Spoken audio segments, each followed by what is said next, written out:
ગીર સોમનાથના ધારાસભ્ય વિમલ ચુડાસમાએ ગૃહ રાજ્યમંત્રીને પત્ર લખ્યો છે અને વેરાવળ પાટણ વિસ્તારમાં ચાલતા બેફામ દારૂ જુગાર મામલે રજૂઆત કરી છે। ડ્રગ્સ સહિતની પ્રવૃત્તિ બંધ કરાવવા માટે રજૂઆત કરવામાં આવી।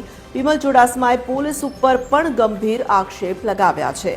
ગુજરાતના ડીજીપીને પણ રૂબરૂ મળી રજૂઆત કરી હતી।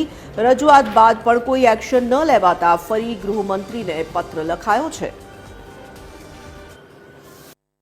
आज युवाधन मारी नेव सोमनाथ युवाधन नशा तरफ जई रह्यु छे, विदेशी दारू ड्रग्स तरफ जई रह्यु छे, जुगार तरफ जई रह्यु छे अने क्रिकेट सट्टा तरफ जई रह्यु छे। त्यारे मारे आटલું કહેવામાં આવે છે કે આ તમામ વસ્તુ પોતે આના કારણે પોતે જે નોકરી કરતા હોય કે ધંધો કરતા હોય તમામ આ નશાના રવાડે ચડી ગયા છે। આના કારણે મારા વિસ્તારના ઘણા યુવાનોએ આત્મહત્યા પણ કરી છે।